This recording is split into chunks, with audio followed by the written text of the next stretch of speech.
ഈ main topic ഇതിനെ കുറിച്ച് പഠിപ്പിക്കാനോ പ്രസംഗിക്കാൻ ആരും ഒരുത്തിന്റെ മുകളിൽ ഇതല്ല. अलग भाई करके जो विषय है, जो अभी जो अपना अगला विषय ले रहे हैं, इस विषय में ऐसा कोई भी व्यक्ति जो सबसे ज्यादा माहिर होकर मैं इस विषय पे अच्छी तरह से बोल सकता हूँ करके उस तरह का मुकाबले कोई पहुंचा नहीं है. हम में से कोई भी एक दूसरे से बड़े नहीं है इस विषय में. പ്രത്യേകിച്ച് എനിക്ക് എൻ്റെ ജഡത്തിന്റെ കുറവുകൾ അറിയുന്നതുകൊണ്ട് ഞാൻ ഈ സബ്ജക്ട് ഷെയർ ചെയ്യാൻ തീരെ കൊടുക്കാനില്ലാത്ത ആളാണ്. और खास तरीके से मेरे कमजोरी में जो अपना विषय में मैं कहूँ तो मैं जो इतना कमजोर आदमी हूँ इस विषय में मैं तो और भी निकम्मा हूँ इस विषय में बोलने के लिए. നമ്മളെല്ലാവരും വെളിച്ചം ഒരുമിച്ച് എക്സ്പോസ് ആയി കർത്താവിന്റെ തേജസ് ഇവിടെ വെളിപ്പെടണമെന്നാണ് क्योंकि मेरा इच्छा तो यही है कि हम सभी में मसीह का वो ज्योति वो महिमा के रूप में प्रकट हो. കർത്താവ് പ്രകാശിക്കണം. प्रभु है जो प्रकाश में चमकना है. കാരണം നമ്മൾ ഇപ്പോഴും സംസാരിച്ചത് ജ്ഞാനമായി മാത്രം മാറി കിട്ടിയിട്ടുണ്ടെങ്കിൽ അത് തേജസ്സിലേക്ക് ഉളവായിട്ടില്ലെങ്കിൽ അല്ലെങ്കിൽ പ്രകാശമായി അത് വന്നിട്ടില്ലെങ്കിൽ ഒരു പ്രയോജനം ഉണ്ടാവില്ല ഈ പ്രോഗ്രാം. क्योंकि अभी तक हमने जो भी बातें सीखा, जो भी बातें हमने सुना, वो अगर हमारे लिए ज्ञान नहीं बनता, अगर वो प्रकाश नहीं बनता, अगर वो हमारे अंदर कार्य नहीं कर रहा तो सुन के फायदा नहीं. കർത്താവ് നമ്മളോട് ഒരു പ്രവർത്തനം തുടങ്ങി. प्रभु ने हमारे अंदर एक कार्य शुरुआत किया है. ഇത് നമ്മൾ വിചാരിച്ചോട്ടോ, നമ്മൾ ചോദിച്ചു പ്രാർത്ഥിച്ചോട്ടോ ദൈവമേ നീ ഇങ്ങനെയുള്ള പ്രവർത്തിക്കണം നമ്മൾ പഠിച്ച് ഇങ്ങനെ നമ്മൾ പ്രാർത്ഥിച്ചു യാചിച്ചിട്ട് ഇത് കർത്താവ് ഡിസൈഡ് ചെയ്ത് കാര്യങ്ങളല്ലായിരുന്നു. और ये जो कार्य जो प्रभु ने हमारे अंदर आरंभ किया है वो हमने प्रार्थना करके तपस्या करके प्रभु प्लीज हमारे अंदर कार्य शुरू करो ऐसा कोई प्रार्थना करके नहीं, हमारे वजह से नहीं हुआ है. ദൈവം മനുഷ്യജാതിയിൽ ചിലവരെ തെരഞ്ഞെടുത്തു അവന്റെ നിത്യഹിതം പൂർത്തീകരിക്കാൻ. അതായത് അവന്റെ മകനെ തേജസ്സിലേക്ക് നയിച്ചപോലെ അനേക മക്കളിൽ തേജസ്സിലേക്ക് നയിക്കുവാൻ ദൈവം ചിലവരെ തെരഞ്ഞെടുത്തു. तो हम देखते हैं कि परमेश्वर ने संसार के निर्माण के पहले ही कुछ लोगों को चुना ताकि उन लोगों को उस तरह महिमा की महिमा में चलाए जिस तरह पिता परमेश्वर ने अपना पुत्रों को दुनिया में भेजकर उस महिमा का मार्ग में चलाए. उसी तरह हमें भी उसी मार्ग में कुछ सभी लोगों में से कुछ लोग अपने लोगों को चुने हुए लोग कुछ लोगों को चुना प्रभु ने. അങ്ങനെ കർത്താവ് വീണ്ടും ജനനം കാരണം പാപത്തിൽ വീണുണ്ട്. ഇതെല്ലാം നമ്മള് ബ്രദർ ഷെയർ ചെയ്ത രാവത്തൊക്കെ അവരുടെ പാപത്തിൽ വീണുകൊണ്ട് പിന്നെ മരണം സംഭവിച്ചുകൊണ്ട് പിന്നെ അവരുടെ ജീവൻ നഷ്ടം കേടായി ജീവനായിട്ട് കർത്താവിന്റെ വിശുദ്ധ ജീവിതം ഉള്ളിൽ നൽകി അവരെ വീണ്ടും ജനിപ്പിച്ച് ദൈവപ്രവർത്തനം വീണ്ടും തുടങ്ങിയാണ്. और फिर हम देखते हैं कि किस तरह सुबेरे साहब ये विषय को सुनते आ रहे थे. प्रभु ने नया जन्म का कार्य प्रभु ने हमारे अंदर किया. हम जो मनुष्य भ्रष्ट हो गए थे, खराब हो गए थे, पाप में श्रापित हुए थे, हम जैसे लोगों के अंदर प्रभु ने कार्य शुरू करके उद्धार का कार्य शुरू कर उनका काम में अपने आगे बढ़ा रहा है. അതിന് പ്രധാനമായിട്ട് നമുക്ക് റോമൻസിൽ പറയുന്നത് നമ്മള് പാപത്തിലായിരിക്കുമ്പോൾ തന്നെ യേശുക്രിസ്തു വന്ന് നമ്മൾ മരിച്ചു. और उसमें आप अच्छी तरह से वो वाक्य हम मूल रीति में चाहिए तो रोमियो का पुस्तक 5वां अध्याय में हम वो वाक्य रहते हैं. हम जानते हैं कि जब हम पापी ही थे प्रभु यीशु मसीह जब हम शत्रु ही थे प्रभु हमारे लिए आकर मरा. നമ്മൾ ശത്രുവിനായിരിക്കുമ്പോൾ അവൻ നമ്മളെ കൂടെ റീകൺസൈൽ ചെയ്തു. और जब हम शत्रु का दशा में थे उन्होंने हमें परमेश्वर के साथ मेल मिलाप किया. അപ്പോൾ അങ്ങനെ ദൈവം വീണ്ടും ജനനം ചെയ്ത് പിന്നെ നമ്മൾ കേട്ടത് ജസ്റ്റിഫിക്കേഷൻ. കർത്താവ് ഇങ്ങനെയാണ് നമ്മളെ ജസ്റ്റിഫൈ ചെയ്തത്. പാപിനെ പിന്നെ യേശുക്രിസ്തു മുഖാന്തരം അവനെ നീതീകരിച്ചു. അതായത് ഒരിക്കലും പാപം ചെയ്തിട്ടില്ലാത്ത ആ പൊസിഷനിലേക്ക് ആണ് ദൈവം അവനെ ദൈവത്തിന്റെ കണ്ണിന് മുമ്പിൽ ദൈവം വെച്ചു. നമ്മളറിയില്ല അത്. उसके बाद हम देखते हैं कि हमें उद्धार देने के बाद परमेश्वर ने जो अगला कदम जो उठाया है, एक ऐसा बड़ा कदम जो हम भी सही रीति से समझ नहीं सकते, पहचान नहीं सकते थे, वो था कि हमें धर्मी ठहराया. धर्मी ठहराया मतलब वो एक ऐसा अवस्था है कि परमेश्वर कह रहा है कि हे ते पापी तूने कभी पाप किया ही नहीं. അങ്ങനെ നീതീകരിച്ചിട്ട് इस तरह धर्मी ठहराने के बाद പിന്നെ കർത്താവ് അവിടെ വിടുന്നില്ല. उधर भी प्रभु फिर रुकना नहीं, हमें छोड़ा नहीं, നമുക്ക് അവിടെ മനസ്സിലാക്കണം പ്രവർത്തനം ഇവിടെ തീരുന്നില്ല. क्योंकि हमें एक बात समझना है कि प्रभु का कार्य यहाँ पर खत्म नहीं हो रहा. ആ പ്രവർത്തനം തീർന്നു കഴിഞ്ഞാൽ അതിന്റെ അന്ത്യമാണ് നമ്മൾ എല്ലാവർക്കും തേജസ് പ്രാപിക്കാൻ കിട്ടാം. तो प्रभु एक कार्य आरंभ किया है, वो आरंभ करके करते करते करते पूर्तिकरण क्या होगा कि हम लोग महिमा में महिमा प्राप्त करेंगे. അപ്പോൾ ദേവദാസന് കിട്ടിയ വെളിച്ചത്തിനനുസരിച്ച് നോട്ട് ഡൗൺ ചെയ്തപ്പോൾ കൃത്യമായ അതേപോലെ തന്നെ ഓർഡർ നമ്മൾ കാണാം. ഒരു വീടുജനം പ്രാപിച്ചു കഴിഞ്ഞാൽ ദൈവം ആ വീടുജനം ജനിപ്പിക്കാൻ ഉദ്ദേശിച്ച പരിധി ദൈവം നീതീകരിപ്പിച്ചിരിക്കും. പിന്നെ അടുത്ത സ്റ്റെപ്പിലേക്ക് നയിക്കുന്ന വിഷയമാണ് നമ്മളിപ്പോൾ വരാൻ പോകുന്നത്, അതായത് സാങ്ക്ടിഫിക്കേഷൻ. അത് മലയാളത്തിൽ അതിന് എങ്ങനെയാണ് പറയാ, വിശുദ്ധീകരണം പറയുമ്പോഴും അത് കറക്റ്റായിട്ട് നമ്മളത് വരുന്നില്ല. കാരണം നമ്മളെ ഇംഗ്ലീഷിൽ 2 വേർഡ് ഉണ്ട്, സാങ്ക്ടിഫിക്കേഷൻ ആൻഡ് ഹോളിനെസ്. ഈ രണ്ടും ഒരേ വാക്യമാണ് മലയാളത്തിൽ ഉപയോഗിക്കുന്നതുകൊണ്ട് മലയാളികൾക്ക് അത് കുറിച്ച് അതിനകത്തുള്ള പാരിറ്റി കിട്ടാൻ തടസ്സമാവാൻ ചാൻസ് ഉണ്ട്. तो इसके अभी तो प्रभु तो हमें धर्मी ठहराया दिया है बोलने के बाद, उसके लिए प्रभु का दास ने इस विषय के लिए अच्छा 12 प्रोसेस का जो बातें उसका आउटलाइन जो भाई ने हमारे लिए लिख दिया है, जो सही प्रमाण से वो जा रहा है. उसमें पहला 2 मुद्दा को हमने देखने के बाद तीसरा मुद्दा जो विषय आता है, हिंदी में वो शब्द को या जो सैंक्टिफिकेशन शब्द को हिंदी में पवित्रकरण करके बोला गया है, परंतु उसका असली अर्थ देखा जाए तो कुछ और मूल अर्थ उसमें आता है. इसलिए जब आप बाइबल में हिंदी बाइबल में पढ़ेंगे तो और मलयालम बाइबल में पढ़ेंगे तो ये विषय में समझने के लिए थोड़ा दिक्कत आएगा. तो वो पवित्रकरण करके शब्द उद्देश्य में नहीं है जो शब्द बोला गया है. രണ്ടും പക്ഷെ അതേ സമയത്ത് കണക്റ്റഡ് ആണ്, ഡിസ്കണക്റ്റഡ് അല്ല, സെപ്പറേറ്റ് ആക്കാൻ പറ്റില്ല. കാരണം ഹീബ്രൂസിലും ഗ്രീക്കിലും അതിന്റെ റൂട്ട് വേർഡ് നോക്കിയാൽ രണ്ടും അവിടെ ഇതാ വർക്കണം, രണ്ടിനും ഒരേ രീതിയിലാണ് വാക്യം വരുന്നത്. तो अगर तो उसमें तो हमें जब बाइबल में जब पढ़ते समय में एक पवित्रताई और एक अलगवाही, ये 2 शब्द है जो हमें समझना है. यहाँ पर जो हमारा विषय का मुद्दा का मूल शब्द का अर्थ है अलगवाही, परंतु हम जब बाइबल में जब पढ़ते समय में खास रीति से ग्रीक भाषा जो ओरिजिनल भाषांतर में जाते समय में वहां पर भी ये बात का गड़बड़ क्या हो गया, ये दोनों शब्दों के लिए एक ही शब्द पवित्रताई करके इस्तेमाल किया है. അപ്പോൾ നമ്മളത് ബൈബിൾ പഠിക്കാനായിട്ട് ആ സിമ്പിളായിട്ട് രണ്ടും നമ്മൾ എന്താണത് മനസ്സിലാക്കിയിട്ട് നമുക്ക് കർത്താവിന്റെ കൂടെ വളരെയധികം സഹയോഗിച്ച് പോകാൻ നമുക്ക് വചനം വായിക്കുമ്പോൾ അത് പ്രകാശമായി തീരുകയും ചെയ്യും. നമുക്ക് കർത്താവിന്റെ ആത്മാവിനെ സഹയോഗിച്ച് പോകാൻ പറ്റും. परंतु हम लोग क्योंकि बाइबल विद्यार्थी होने की वजह से ये दोनों का फर्क को हमें समझना है, और परमेश्वर जो उद्देश्य से बाइबल लिखा है उस उद्देश्य को हम लोग समझकर उन्हीं के साथ हम लोग साथ में साथ कंधे में कंधा मिलाकर चलकर प्रभु का वचन का सही अर्थ जानना जरूरी है. ബ്രദർ സായിക്കടി നമ്മൾ പഠിച്ച ഔട്ട്ലൈൻ തന്നിട്ടുണ്ട്. ഔട്ട്ലൈൻ വായിക്കുമ്പോൾ ഞാൻ പേടിച്ചു പോയി. ഇതൊക്കെ ഞാൻ ഇത് എനിക്ക് കുറെ കാര്യങ്ങൾ അറിയാറുണ്ട്. तो मेरे इधर आउटलाइन भाई ने हमारे लिए ये सब आउटलाइन लिखकर दिया, तो ये आउटलाइन पढ़ने के बाद मैं डर गया. तो ये देखने के बाद मुझे समझ में आने लगा, अरे मुझे भी अभी इस विषय में बहुत बातें सीखना जरूरी है करके. ആ ഔട്ട്ലൈനിൽ പോകുന്ന മുന്നേ നമുക്ക് ഈ വാക്കിന്റെ അർത്ഥത്തിന് നമ്മൾ കുറച്ചുകൂടി വളരെ ക്ലാരിറ്റി മനസ്സിലാക്കിയെടുക്കാം. നല്ല ഓപ്പർച്യൂണിറ്റിയാണ് ഈ മീറ്റിംഗ്. तो इसके लिए हम लोग उस आउटलाइन पे प्रवेश करने से पहले सबसे पहले इस वाक्य का मूल शब्द अर्थ क्या है उस अर्थ में हम लोग जाते हैं, ताकि इसका हमें फायदा हो सके.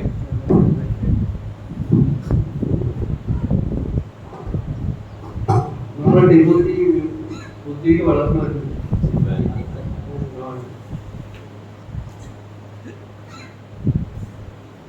പ്രോബ്സ് ബുദ്ധി ഉപയോഗിക്കാൻ ഒക്കെ സ്വരങ്ങൾ വളരെയധികം പ്രയാസപ്പെട്ട് പറയുന്നുണ്ട്. അത് വളരെ इसी वचन में हम देखते हैं विजडम को, ज्ञान को अच्छी तरह से इस्तेमाल करने के लिए बोला गया है.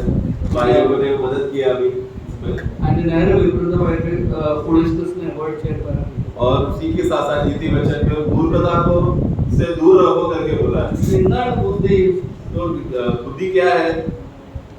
ദൈവത്തിനെ ഭയപ്പെട്ട് ഫിയർപ്പെടുന്ന ബിഗിനിങ് ഓഫ് വിസ്ഡം എന്ന് പറഞ്ഞു. परमेश्वर से भय मानना ही ज्ञान और बुद्धि का അപ്പോൾ आरंभ. ദൈവത്തിനടുത്ത് ഭയപ്പെടുമ്പോൾ നമ്മൾ പാപത്തിനകത്ത് രക്ഷപ്പെട്ട് ദൈവത്തിന് മേടിച്ച് ഒരു വിശുദ്ധിയുടെ ജീവിതം ജീവിക്കാനുള്ള आमेन. ലൈഫിലേക്ക് അങ്ങോട്ടേക്കാണ് നമ്മൾ പോവാ. तो परमेश्वर അതാണ് ഉദ്ദേശിച്ചത് ആ രീതിയിലാണ്. अकलमंदी क्या है, समझदारी क्या है, ज्ञान का बात क्या है? एक विश्वासी परमेश्वर का वो भय में वो जीता है। जब वो परमेश्वर का भय में जिएगा तो पाप करने के लिए वो डरेगा। पाप करने के लिए डरेगा तो क्या होगा? वो अपने आप को वो अलग करेगा, ये सभी बातों से वो दूर रखेगा, अलग करेगा, ताकि वो प्रभु का मार्ग को समझकर पवित्रता में वो पहुंचकर वो चल सके। यही बात है ज्ञान में बढ़ना। And to commit folly is sin. അപ്പോൾ നേരെ വിപരീതമായിട്ട് foolishness ചെയ്യുന്നത് അത് പാപത്തിനെയാണ് കാണിക്കുന്നത്. और फिर उसका विरुद्ध बात, विपरीत बात, ऑपोजिट बात हम देखते हैं मूर्खता। मूर्खता करना मतलब पाप करना है। അപ്പോൾ നമുക്ക് ഈ കാര്യത്തിൽ നമുക്കിപ്പം ദൈവത്തിന്റെ പ്രവർത്തനം മനസ്സിലാക്കി എടുക്കുന്നവൻ ബുദ്ധിമാനാണ്. इसलिए जो व्यक्ति प्रभु किस रीति से कार्य करता है और वो कार्य समझने के लिए इच्छा रखता है, वो ही ज्ञानी है। तो ദൈവത്തിന്റെ സമയം അങ്ങനത്തെ വ്യക്തി ദൈവത്തിന്റെ സമയം മനസ്സിലാക്കാൻ പറ്റും. वो ऐसे व्यक्तियों को प्रभु परमेश्वर का समय को जान पाएगा। ഇസ്രായേലികൾ അത് മനസ്സിലാക്കാൻ പറ്റില്ല. परंतु इस्राएली लोगों को परमेश्वर का ये विधि को समझ नहीं पाएगा। കർത്താവിന്റെ സമയം അവർക്ക് മനസ്സിലാക്കാൻ പറ്റില്ല. इसके वजह से मसीह का समय, प्रभु का समय को लोग पहचान नहीं पाए। വായോട് അവർ കർത്താവ് പക്ഷെ അവർ ഹൃദയോട് അവർ വളരെ ദൂരമായിട്ട് फोटो से वो लोग यहोवा यहोवा परमेश्वर परमेश्वर करके पुकार तो रहे हैं, परंतु हृदय से वो लोग बहुत दूर है। ഇതിലെ വാക്യങ്ങൾക്ക് പെട്ടെന്ന് ഓർമ്മ ഞാൻ പറയുകയാണ്. അപ്പോൾ കർത്താവിന്റെ അടുത്തേക്ക് കർത്താവിന് നമുക്ക് ലഭ്യമായി ആവണമെങ്കിൽ ആ വെളിച്ചം അവന് നമ്മളെ മുകളിൽ പ്രകാശിക്കണമെങ്കിൽ മാത്രം നമുക്ക് അവരുടെ നമ്മുടെ कंडीशन മനസ്സിലാവുള്ളൂ. तो प्रभु का प्रकाश को हमारे अंदर प्रकट होकर उसका ज्ञान प्रकट होएगा तो ही वो व्यक्ति को उसका दशा क्या है, उसका अवस्था क्या है, वो समझ पाएगा। അപ്പോൾ ആ ദിവസങ്ങളിൽ കർത്താവ് അവരെ എങ്ങനെ നയിച്ചേ? उन दिनों में प्रभु उन लोगों को कैसा चलाया? ആ സമയത്ത് ഭക്തന്മാരുണ്ടായിരുന്നു ഇസ്രായേലികളിൽ. क्योंकि उन दिनों में भक्त लोग थे इस्राएली घरानों में। തെറ്റായ അവർ രീതിയിലേക്ക് പോകുമ്പോൾ ദൈവം വിശുദ്ധന്മാർ ദൈവം അല്ലെങ്കിൽ പ്രവാചകന്മാരെ എടുപ്പിച്ച് അവരോട് ദൈവം സംസാരിച്ച് ഇസ്രായേലിനെ കൽപ്പിക്കുകയായിരുന്നു. तो जब इस्राएल गलत रास्ते पे जाता था, परमेश्वर भक्त लोगों को, भविष्यवक्ताओं को खड़ा करता था और उस भविष्यवक्ताओं को प्रभु आज्ञा और आदेश देता था। वो आदेश जब इस्राएली लोगों को सुनाकर इस्राएली लोगों को सीधे मार्ग में चलाता था। അപ്പോൾ കർത്താവ് പറയും അവരോട് വേർപാടായി അവർ കട്ട് ഓഫ് ആയിട്ട് നിങ്ങൾ സെപ്പറേറ്റ് ആയിരിക്കണം എനിക്ക് വേണ്ടിയിട്ട്. അങ്ങനെയാണ് ഇസ്രായേലികളുടെ ദൈവം കാണുന്നത്. तो इसलिए परमेश्वर हमेशा इस्राएलियों के साथ कार्य करते समय में यहूदियों को हमेशा एक बात क्या बोलता था? उनसे तुम लोग हटकर तुम लोग अलग हो जाओ, अपने आप को अलग करो, उन लोगों से तुम लोग दूर हो जाओ करके इस तरह एक अलगवाही का जीवन में, अलग होने का जीवन के बातों में प्रभु को चलाता था। അപ്പോൾ നമുക്കൊരു വാക്യം വായിക്കാം. നമ്പർ 6:8 संख्या का पुस्तक उसका 6 का 8 हम पढ़ेंगे। സയൻസ് മീനിങ് കുറച്ചുകൂടി അർത്ഥമായി മനസ്സിലാക്കാൻ. तो ये अलगवाही और पवित्रता को वचन को हम लोग थोड़ा और गहराई से നമ്മുടെ ഇവിടെ ഇരിക്കുന്ന എല്ലാവർക്കും അറിയാം സാങ്ക്ടിഫിക്കേഷന്റെ അർത്ഥം നമ്മളെ വേർപാടാണ് എല്ലാവർക്കും അറിയാം. तो क्योंकि यहाँ पर बैठे हुए हम सब लोग यहाँ पर पवित्रता ही करके जब शब्द बोलते समय में उसका मूल अर्थ अलगवाही का उद्देश्य में है करके बोला गया है। അപ്പോൾ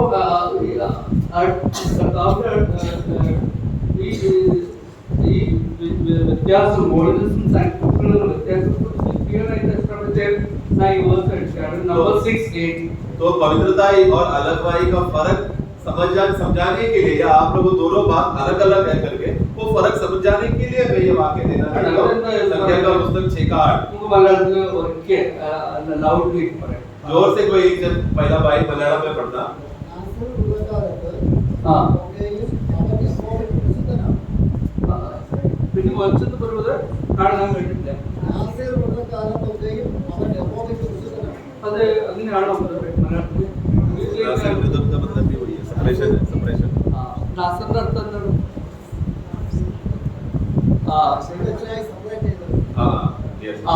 അപ്പൊ ദൈവത്തിന് വേണ്ടിട്ട് സെപ്പറേറ്റ് ചെയ്ത കാലങ്ങളെല്ലാം ദൈവം അവനെ നീ ഹോളിയാണ്, നീ വിശുദ്ധനാണ് ഡിക്ലെയർ ചെയ്തു. അപ്പൊ മനസ്സിലാവുണ്ട്. അപ്പൊ हिंदी में पढ़ना जल्दी।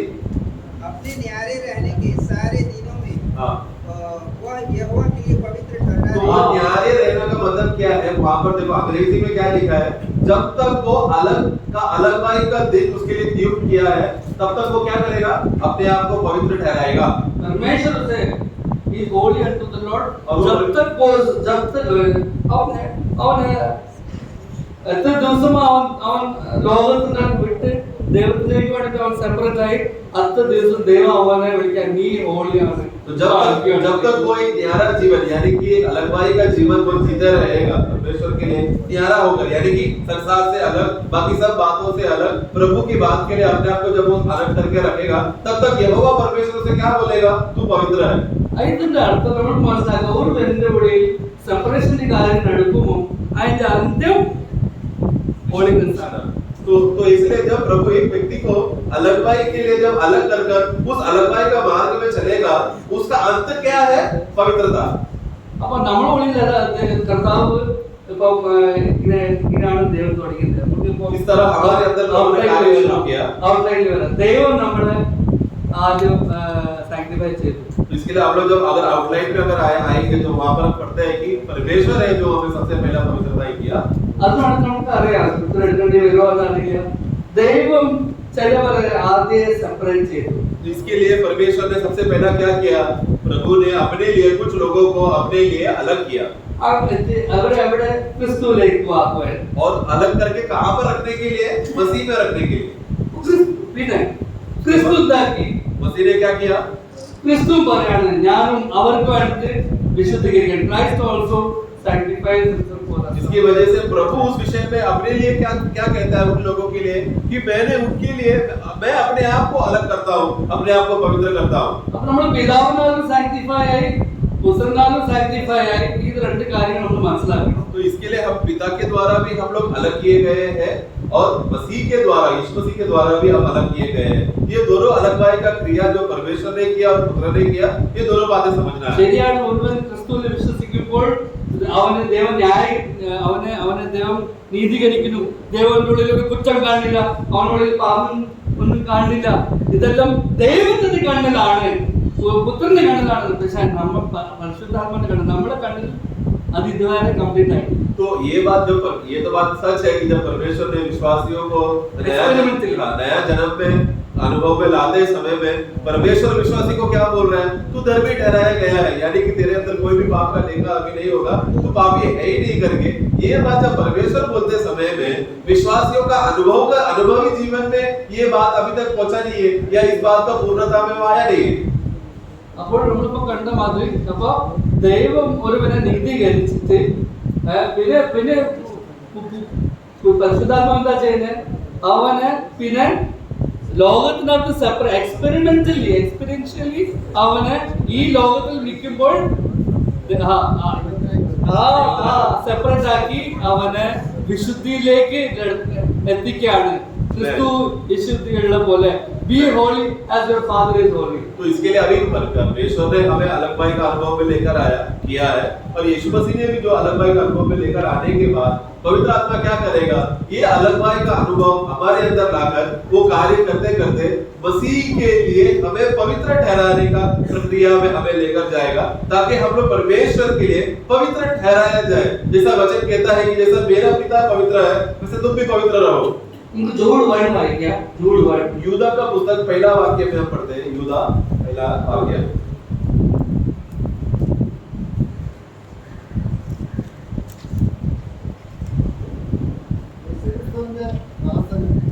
യാക്കോബിന്റെ സഹോദരനായ യൂദ പിതാവായ ദൈവത്താൽ സ്നേഹിക്കപ്പെട്ടു യേശുക്രിസ്തുവിനായി സൂക്ഷിക്കപ്പെട്ടിരിക്കുന്നവരായ മലയാളത്തിൽ में नहीं है सर മലയാളത്തിൽ അത് വന്നിട്ടില്ല.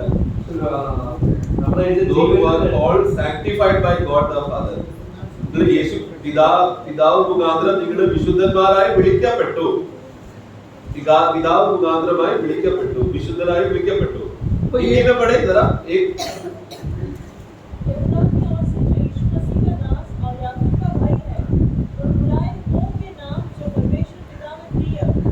हिंदी में भी नहीं आया है. वो बुलाए हुए लोग जो पिता परमेश्वर के द्वारा पवित्र ठहराए गए हैं या अलग किए गए हैं. वो പിതാവ് ചിലവരെ പുത്രന്റെ കയ്യിൽ കൊടുത്തു. അതാണ് तो पिता ने क्या किया, कुछ लोगों को यीशु मसीह के हाथ में सौंपा. വളരെ ചുരുക്കം ആൾക്കാർ അതിനകത്ത് നമ്മുടെ वो बहुत कम लोग हैं और प्रभु का दया से उस कम लोग में हम भी हैं. ഇത് ഓർക്കുമ്പോൾ വളരെയധികം സന്തോഷം. ये सोचेगा तो बहुत खुशी मिलता है। ഇത്ര അനേക ആൾക്കാരുടെ ഇടയിൽ അന്യ ദൈവത്തെ എന്തിനാ इतने തിരഞ്ഞെടുത്തത്? करोड़ों लोगों में से हे प्रभु आपने मुझे क्यों चुना इस रीति से? പിന്നെ പുത്രൻ പറയാ, നമുക്ക് രാജാക്കാരെ 17 ജോണിൽ പ്രാർത്ഥിക്കുകയാണ്, നീ തന്നെ അവരെ എല്ലാവരും ഞാൻ സംരക്ഷിക്കാൻ, ഒരുവനും നഷ്ടപ്പെടാതിരിക്കുവാൻ, that none may be lost, whomever you are given to me.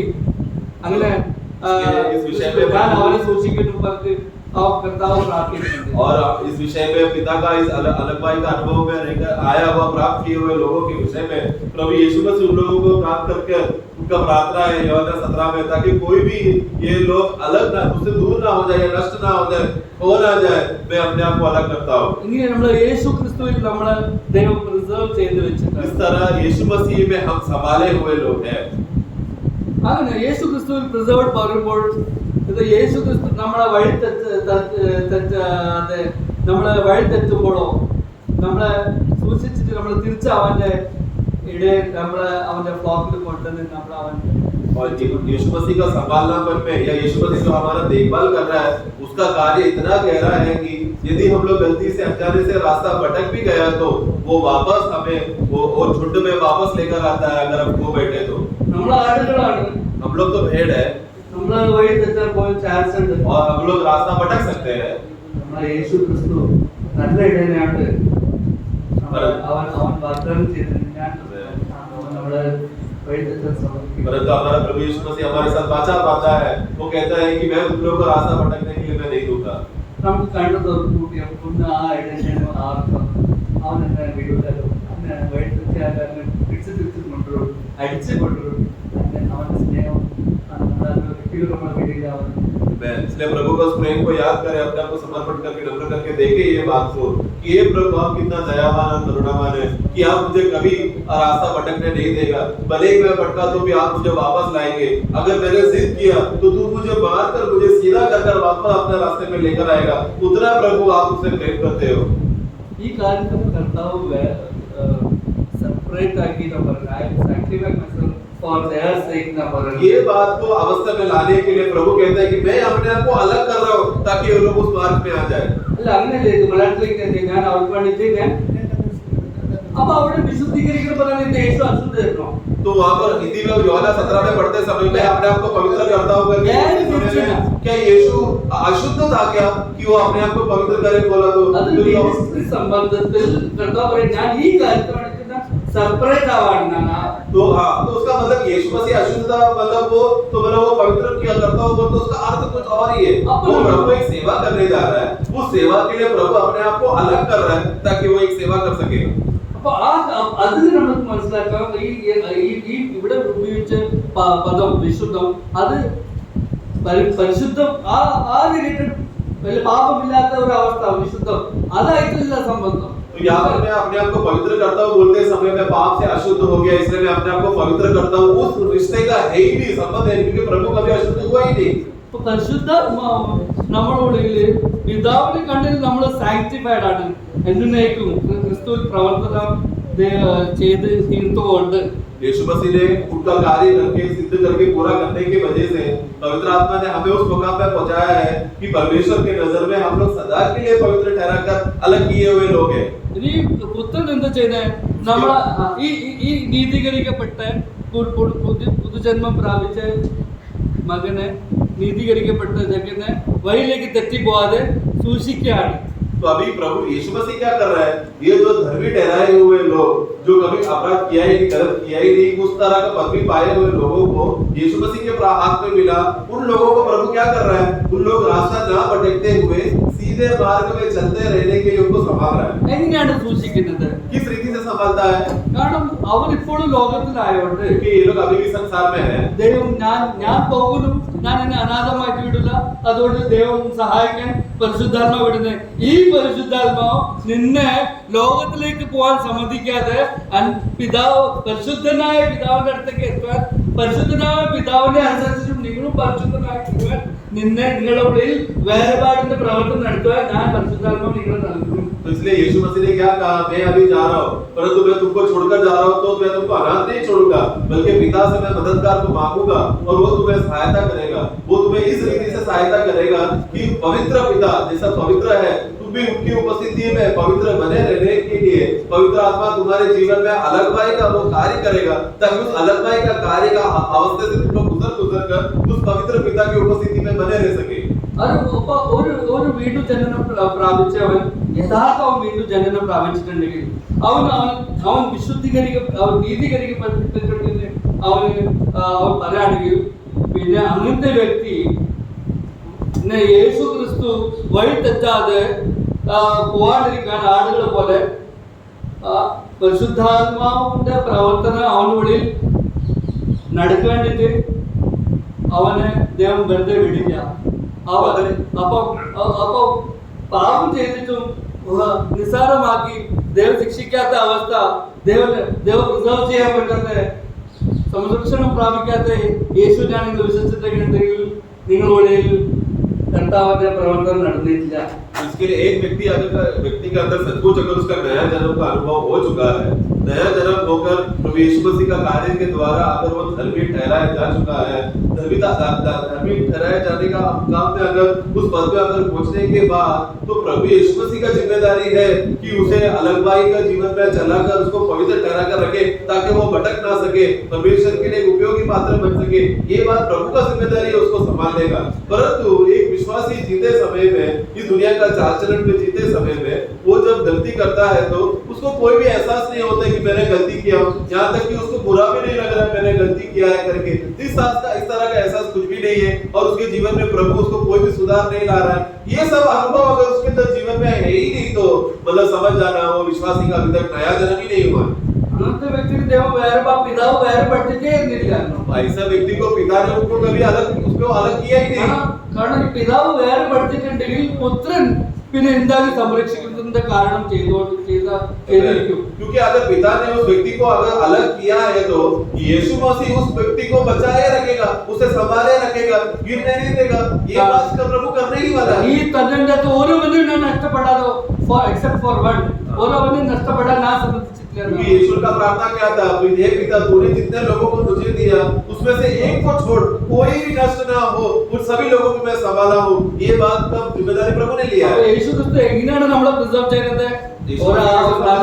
പോലെ നമ്മൾ തെറ്റായ രീതിയിൽ പോയാൽ നമ്മൾ അനുസരണക്കേട് കാണിച്ചാൽ അടിച്ച് നമ്മളെ പിന്നെ തിരിച്ചു കൊണ്ടുവന്ന് നമ്മൾ അവന്റെ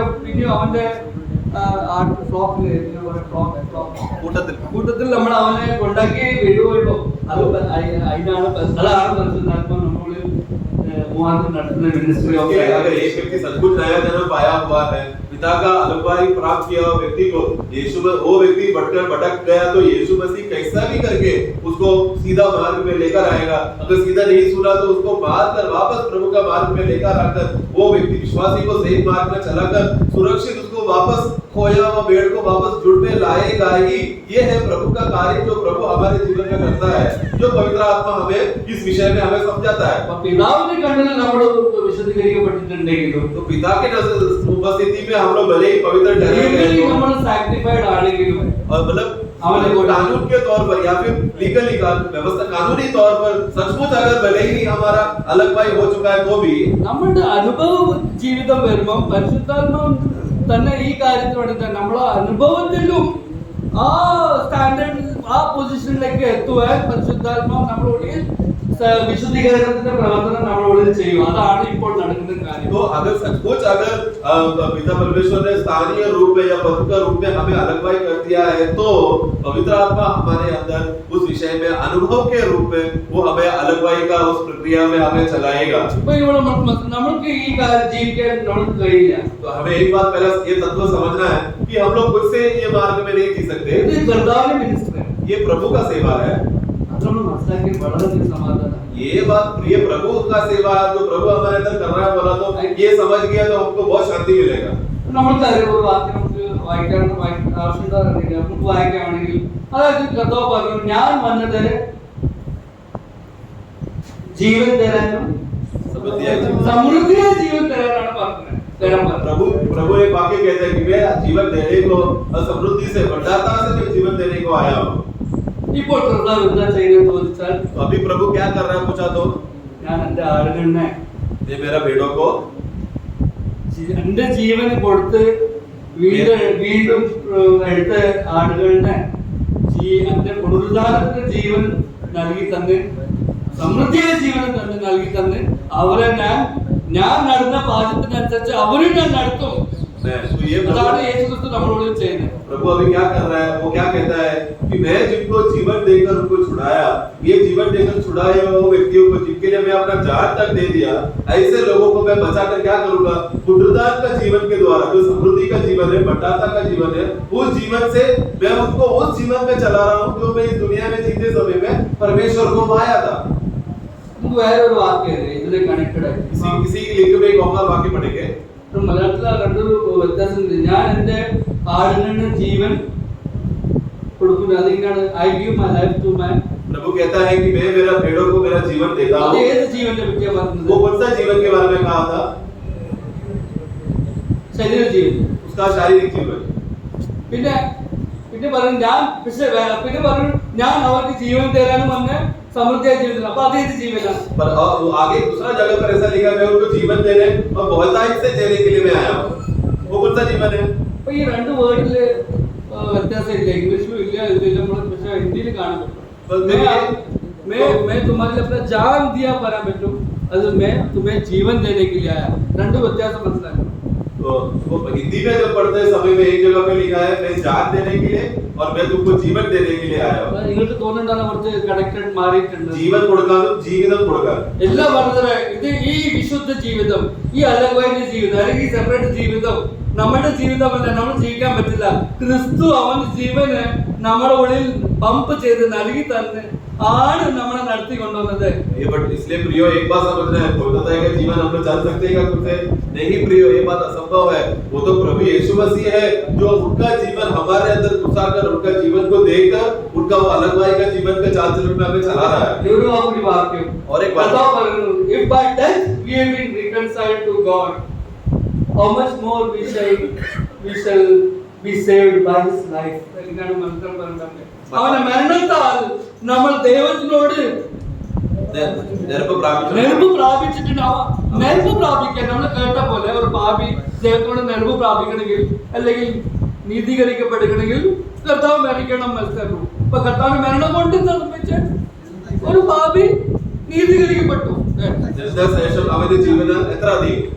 तो इसलिए वचन क्या कहता है? रोमियो का पुस्तक 5 में हम क्या पढ़ते हैं कि उनका मृत्यु के द्वारा हम परमेश्वर से मेल मिलाप हुए. हमने ये बात पहले भी देखा था. पहले सेशन में हमने क्या देखा?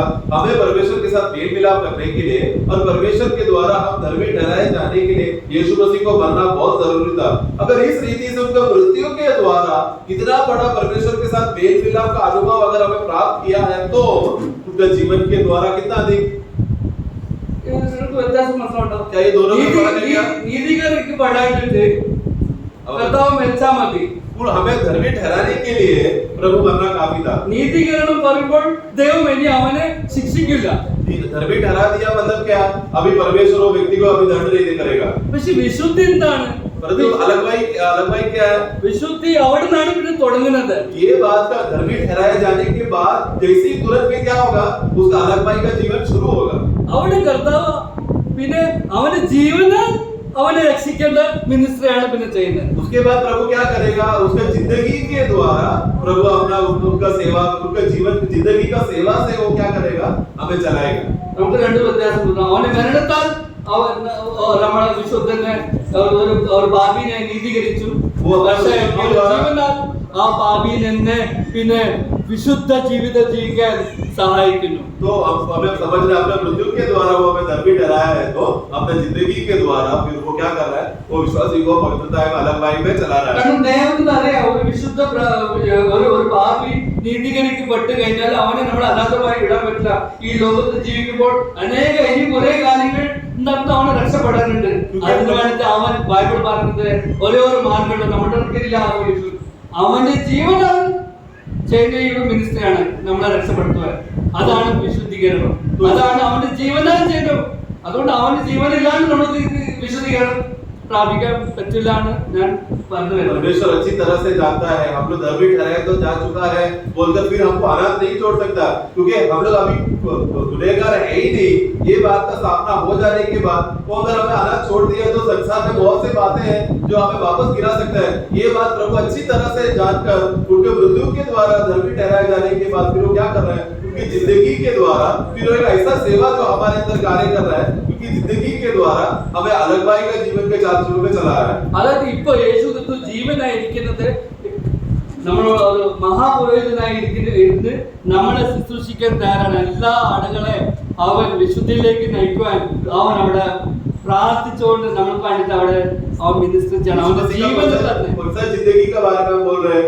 अभी जो प्रभु यीशु मसीह जी कर हमारे लिए महायाजक का पद में रहकर याजकीय सेवा कर रहा है, हमारे लिए विनती कर रहा है ताकि हम लोग कोई गिर ना जाए बल्कि और संभाले। वो याजकीय सेवा की वजह से हम संभाले जा चुके हैं। അപ്പൊ മരിച്ചു പോയ യേശു ക്രിസ്തുവിനോട് വിശ്വസിച്ചുകൊണ്ട് ഒരുവൻ നീതീകരിക്കപ്പെട്ടിട്ടുണ്ടെങ്കിൽ ജീവിച്ചിരിക്കുന്ന യേശു ക്രിസ്തുവായിട്ട് എന്തായാലും അവന്റെ സംബന്ധം ഉണ്ടാവും, അവനായിട്ട് അപ്പോൾ ഒരു റിലേഷൻ ഉണ്ടാവും. तो मरा हुआ यीशु के साथ वो धर्मी ठहराया जा चुका है, मतलब वो मरा हुआ यीशु के साथ एक रिश्ता अगर है तो अभी जो जिंदा यीशु जो हमारे लिए मध्यस्थी कर रहा है, जो सेवा कर रहा है, वो जीवित यीशु से वो विश्वासी को कितना अधिक और भी गहरा संबंध आएगा। വളരെ ഇമ്പോർട്ടന്റ് മിനിസ്ട്രിയാണ് യേശു ക്രിസ്തുവിന്റെ. इसके അതോടൊപ്പം തന്നെ ഞാൻ പറഞ്ഞത് ജീവൻ തരാനും സമൃദ്ധമായ ജീവൻ തരാനും ഈ അർത്ഥത്തിലാ പറഞ്ഞത്. ये अर्थ में प्रभु कह रहा है, നമ്മളോട് ये अर्थ में प्रभु ने कहा मैं जीवन देने के लिए बहुतायत से देने के लिए आया हूँ। वो जीवन प्रभु का जीवन जीवित जिंदगी की वजह से हो रहा है। അപ്പൊ ഇങ്ങനെ ചെയ്യുമ്പോൾ പിന്നെ ഇത് ഇപ്പം ഒരുവൻ നീതീകരിക്കപ്പെടണമെങ്കിൽ ക്രിസ്തു മരിച്ചാൽ മതി. इसके लिए एक व्यक्ति धर्मी ठहराए जाने के लिए ठहराया जा रहा है तो यीशु मसीह मरना काफी है।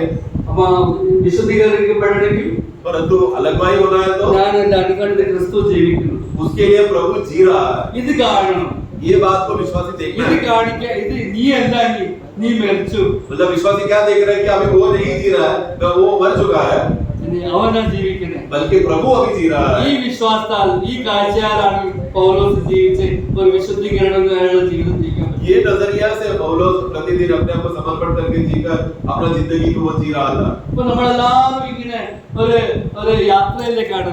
इस तरह हम लोग सब लोग एक यात्रा में है। നമ്മളെ യാത്ര നമ്മള് വേർപാട് പറയുമ്പോൾ നമ്മൾ വിചാരിക്കുന്നു ഈസ്റ്റ് വെസ്റ്റ് അല്ലെങ്കിൽ ഇങ്ങനെയുള്ള ഒരു വേർപാടാണ്.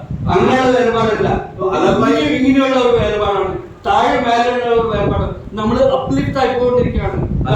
അതാണ് ഞാൻ പിടിക്കാൻ നോക്കുന്നു. running towards the upward direction. तो अलगवाई का मतलब क्या है?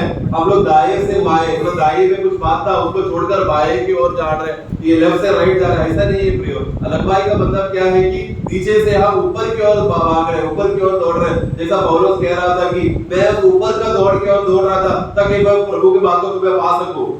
അപ്പൊ ഈ കാണുന്ന പിക്ചർ, ये जो आप पिक्चर देख रहे हैं, നമ്മുടെ ഉള്ളിൽ ഒരു നീതീകരിക്കപ്പെട്ട വീണ്ടും ജന്മം പ്രാപിച്ച് നീതീകരിക്കപ്പെട്ടതിന്റെ യാത്ര തുടങ്ങി.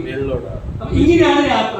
तो एक नया जन्म पाया हुआ विश्वासी जो परमेश्वर की ओर से धर्मी ठहराया जा चुका है, वो विश्वासी का धर्मी ठहराया हुआ विश्वासी का जीवन अभी क्या जिंदगी क्या है शुरू हो गया है। वो शुरू क्या हो गया है? एक यात्रा है जो आगे की ओर बढ़ रहा है, जो ऊपर की ओर जा रहा है। യേശു ക്രിസ്തു പറയാ, ഞാൻ ഈ മിനിസ്ട്രിന് വേണ്ടിട്ട് അന്നെ തന്നെ ഞാൻ വിശുദ്ധീകരിക്കുന്നു പറയുമ്പോൾ അവൻ ഇതിലും ഒരു ഹയർ ആയിട്ടുള്ള ലെവലിലാണ് ഞാൻ അവനെ തന്നെ സെപ്പറേറ്റ് ആക്കി അവനെ കൊണ്ടുപോകാൻ. ये यात्रा का आरंभ प्रभु हमारे जीवन में करते समय में इस विषय में प्रभु क्या कहता है कि मैं अपने आप को अलग करता हूँ, अपने आप को अलग किया हूँ करके बोलते समय में क्या ये वो ऊपर की ओर का रास्ता है जो प्रभु हमें चला रहा है। उसके लिए प्रभु ने अपने आप को अलग कर दिया। കർത്താവ് ഇങ്ങനെ കൊണ്ടുവരുന്നില്ല, നമ്മളെ മേലെ കർത്താവ് വന്നിട്ട് വിശുദ്ധീകരിച്ചിട്ട് നമ്മളെ കുളിച്ചിട്ട് മേലെ കൊണ്ടുവരാം. तो मतलब अगर प्रभु जब बोलते समय में मैं अपने आप को अलग कर रहा हूँ बोला तो उनका अवस्था क्या है? वो पहले से उसका ऊपर है। मतलब क्या है? वो हमें जो हम पीछे है, हम पीछे हुए लोगों को हमारे ऊपर रहकर प्रभु हमें खींचकर हमें भी उनकी ओर ऊपर खींच रहा है। നമുക്ക് ഒരു വാക്ക് അറിയില്ല ഇബ്രൂസ് നമ്മൾക്ക് അങ്ങനത്തെ യേശുവിനെ കിട്ടിയ അങ്ങനത്തെ മഹാപുത്രനെ കിട്ടിയ ഹയർ ദാൻ ഹെവൻസ് എന്നാ പറഞ്ഞത് എവിടെയാണ് ഇതിന്റെ ഫൈറ്റ് ആണ് ഈ പ്രകാരമുള്ള മഹാപുരോഹിതനാണല്ലോ സ്ത്രീകൾ വേർപെട്ടവൻ സ്വർഗത്തിനകത്ത് ഉന്നതനാണ് तो ये हमारा प्रभु यीशु मसीह कैसा प्रभु यीशु मसीह है एक श्रेष्ठ महायाजक है जो पापियों से अलग है और स्वर्ग से भी ऊंचा है അപ്പൊ നമുക്ക് മനസ്സിലാക്കണം ഈ വിശുദ്ധീകരണം ഇത് സാധാരണ മാറ്റർ അല്ല इसलिए पवित्र अलगवाई का एक छोटी बात नहीं है ഇത് അതിന്റെ അപ്ലിഫ്റ്റഡ് ലെവലിലേക്ക് അപ്ലിഫ്റ്റ്മെന്റ് പ്രൊമോഷൻ ആണ് അതിന്റെ സ്പിരിച്വൽ അവസ്ഥ വാക്കിന് കാണിക്കുന്നത് ये अलगवाई का मतलब क्या है ये मतलब ये ऐसा मेरा प्रमोशन है मेरे जीवन में जो मुझे ऊंचाई की ओर ऊपर की ओर चढ़ाता है അപ്പൊ ഇതിനു വേണ്ടിട്ട് ക്രിസ്തു നമ്മുടെ കാട്ട് മുമ്പേ പോയിട്ട് അവൻ അവിടെ സ്വർഗത്തിന്റെ കാട്ട് ഉന്നം പറയുമ്പോൾ എല്ലാം അവന്റെ അണ്ടറിലാണ് ഏതു ലോകത്തിലുള്ള ഏതു പിന്നെ ശക്തിയും तो प्रभु ആരും തടസ്സാൻ പറ്റില്ല ദൈവമക്കളുടെ അവന്റെ അവിടെ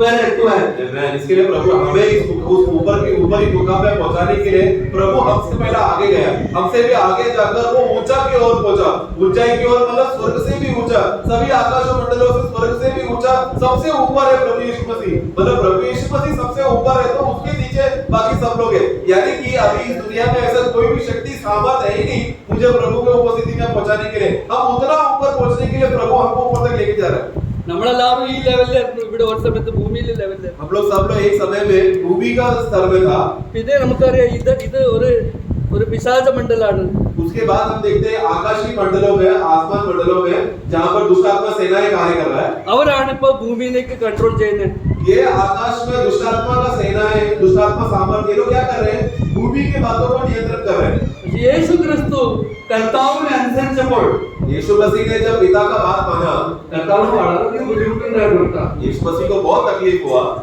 അവൻ വളരെയധികം കഷ്ടപ്പെടേണ്ടി വന്നു वो बहुत कष्ट उठाया നിങ്ങൾക്ക് പിന്നെ ഒരു കാര്യം പറയാം ചിലപ്പോൾ അത് accept ചെയ്യാൻ ആവാറില്ല मैं एक बात बताना चाहता हूं आपको पता नहीं आप उस बात को समझेंगे कि नहीं ഈ ഒരു ഹീബ്രുവിൽ ഒരു വാക്യമുണ്ട് in his days of trial അവൻ വളരെയധികം നിലവിളിയോട് അവൻ കരച്ചിലോട് പിതാവിനോട് കയറി പ്രാർത്ഥിച്ചു എന്താ പ്രാർത്ഥിച്ചറിയാം इब्रानियों का पुस्तक 5वां अध्याय में वहां पर हम पढ़ते हैं कि प्रभु अपने भूमि के समय में जीते समय में वो बहुत जोर से पुकार कर रोया क्या ആരോടാ പ്രാർത്ഥിച്ച പിതാവിനോട് वो रोकर प्रार्थना किया क्या किससे प्रार्थना किया पिता से प्रार्थना എന്ത് किया പ്രാർത്ഥിച്ച क्या प्रार्थना किया होगा ഇതൊന്ന് വിശ്വസിക്കാൻ പറ്റുമോ आप लोग विश्वास कर पाएंगे ആ വാക്യം വായിക്കാം വാക്യം लोग आगे बढ़ेंगे इब्रानियों ഒരാളുടെ മനുഷ്യന്റെ ഇന്റർപ്രിട്ടേഷൻ വേണ്ട यहाँ पर कोई भी मनुष्य का अर्थ समझने का जरूरत नहीं है इब्रानियों 5 में ഇത് വളരെ വലിയ മാറ്റർ ആണ് നമ്മുടെ ഐഡിയ എത്തുന്നത് ആ അവന്റെ ജീവിതകാലത്ത് 13वां वाक्य 7वां वाक्य മരണത്തിൽ നിന്ന് രക്ഷിക്കാൻ മരണത്തിനകത്ത് കഴിയുന്നവരാണ്. രക്ഷപ്പെടാൻ കഴിവില്ലവനാ പ്രാർത്ഥിക്കുന്ന അപ്പൊ പ്രാർത്ഥിച്ച് മരണത്തിനകത്ത് രക്ഷപ്പെടുവാൻ കഴിയുന്നവരോട് അവരോട് പ്രാർത്ഥിച്ചു പക്ഷെ ദൈവം പിതാവിന്റെ ഇഷ്ടം ഉണ്ടായിരുന്നു നീ മരിക്കണം അപ്പൊ അവൻ എന്ത് തിരഞ്ഞെടുത്തെ അവൻ മരിക്കാൻ ഇൻട്രസ്റ്റ് ഉണ്ടായിരുന്നില്ല പിതാവിന് സെപ്പറേറ്റ് ആവാൻ ഇൻട്രസ്റ്റ് ഉണ്ടായിട്ടില്ല പക്ഷെ ഇതിനെല്ലാം അവൻ 5 का 7 पढ़े जल्दी यीशु ने अपनी देह में रहने के दिनों में ऊंचे स्वर से पुकार कर और आंसू बहा कर उससे जो उसको मृत्यु से बचा सकता था मृत्यु से बचा सकता था क्या प्रार्थना किया उससे प्रार्थना किया जो उसे मृत्यु से बचा सकता है देखो अभी यीशु मसीह क्या प्रार्थना कर रहे हैं मृत्यु से बचाने का अवस्था लेकिन पिता का इच्छा क्या था कि तू यीशु को मरना पड़ेगा मतलब उस समय में यीशु का इच्छा ये नहीं था कि वो मरे क्योंकि वो मरा तो पिता से अलग हो जाएगा वो अलग होने का इच्छा यीशु को नहीं था लेकिन वो पिता का इच्छा को समर्पण किया वह गेत्सेमनी गार्डन में जो उसके साथ वो बहुत पेनफुल था सारे दुष्ट शक्तियां उसको दबा रही थी ഗെത്സമനെ തോട്ടത്തിൽ അവിടെ വലിയൊരു യുദ്ധം मतलब യുദ്ധമാണ് അവിടെ നടന്നത് യേശുക്രിസ്തു ആ സമയത്ത് പ്രാർത്ഥിച്ചപ്പോൾ ആകാശമണ്ഡലത്തിലുള്ള ഭൂമിയിലുള്ള എല്ലാ ദുഷ്ടാത്മ സേനകളും അവനെ പിടിച്ച് അമക്കുമായിരുന്നു शैतान बहुत स्टॉप करने की कोशिश किया कि वो आगे जाकर मारे उस पर ना जाए കാരണം പിശാച് ആ സമയത്ത് അവന്റെ ബലത്താൽ ഒത്തിരി അവൻ ശ്രമിച്ചു യേശു എന്ത് ചെയ്താലും ക്രൂശിൽ പോയി മരിക്കില്ലേ പക്ഷേ ക്രൂശിൽ എന്തായി പിന്നെ പിതാവിന്റെ ഇതോ ഞാൻ ചെയ്യുള്ളൂ പറഞ്ഞ് ആസാനം തിരിച്ച് വന്ന് അവൻ സമ്മതിക്കില്ല ഇനി അറിഞ്ഞപ്പോൾ പിന്നെ അവന്റെ മരണം എത്രമാത്രം ക്രൂരമായ മരണം ആക്കി മാറ്റിയിടാൻ പറ്റുമെന്ന് സാത്താൻ ശ്രമിച്ചു നോക്കി എന്നാലോ അവൻ മാറിയാലോ വിചാരിച്ചു तो जब अभी शैतान ने देखा कि यीशु मसीह हमें जिद पर पकड़ा है। वो क्या यीशु का जिद क्या है कि पिता का इच्छा है कि यीशु मरे। ये जिद जब यीशु को मालूम पड़ा कि अभी मुझे मरना पड़ेगा, शैतान देख रहा है अरे अभी यीशु चाहे कुछ भी हो जाए वो क्रूस में जाकर मरेगा, तो इसलिए अभी शैतान क्या कर रहा है, वो जिद पकड़ रहा है मैं कैसा भी करके यीशु को एक भयानक मौत दूंगा, एक दर्दनाक मौत दूंगा, एक वेदनाजनक मौत दूंगा। अगर वो दर्द वाला मौत अगर यीशु के ऊपर आया शायद यीशु मृत्यु से हट जाएगा, ये सोचकर शैतान यीशु को और दबाया ताकि भयानक मृत्यु उसके ऊपर आए। പത്രോസ് വരെ ഉപയോഗിച്ചു ഞാൻ ഇവർക്ക് വേണ്ടി മരിക്കണോ ആ രീതിയിലുള്ള ചിന്ത അവനുള്ളിൽ मास्टर पूरे प्रयास किए। यहाँ तक कि शैतान ने पतरस को भी इस्तेमाल किया यीशु को भड़काने के लिए, तो ताकि यीशु के अंदर क्या विचार आए, ऐसा धोखा देने वाला पतरस के लिए मैं मरूं क्या, ऐसा विचार आकर यीशु मृत्यु से हट जाए, इस तरह का तंत्र किसने इस्तेमाल किया, शैतान ने। ഈ പ്രകാരമുള്ള ഇതേപോലെ ഒരു പരിശുദ്ധൻ മനുഷ്യൻ ദൈവത്തിന് ഹിതം ചെയ്യാൻ അവൻ വിശുദ്ധീകരിച്ച് വേറെപ്പെട്ട ഒരു വ്യക്തി ഈ ലോകത്തിലില്ല। इस प्रकार का अलग भाई होकर इस तरह का ज्ञान प्राप्त करके अपने आप को अलग करके इन लोगों के लिए मरने के लिए जो अपने आप को अलग करके एक सेवा के लिए जिम्मेदार ठहरकर समर्पण करने वाला इस तरह का समर्पित व्यक्ति और कोई नहीं है दुनिया में। നമ്മൾ വേർപാട് ചിന്തിക്കുമ്പോൾ നമ്മൾ വിചാരിക്കുക ചില ഈ ലോകത്തിന്റെ കാര്യങ്ങൾ മാത്രം ഇല്ല, പിതാവിന് ഹിതം ചെയ്യാൻ കർത്താവ് അവനെ തന്നെ വേർപെടുത്തിയ പോലെ ഞാനും ഇനി തൊട്ട് ഈ ഞാൻ ദൈവത്തിന്റെ മകനാണ്ട് ഞാൻ ഈ ലോകത്തിന്റെ മനുഷ്യനല്ലായോണ്ട് ഞാൻ ദൈവത്തിന് വേണ്ടിട്ട് ഞാൻ വിശുദ്ധീകരിക്കപ്പെടേണ്ട ക്രിസ്തു യേശു മാത്രം।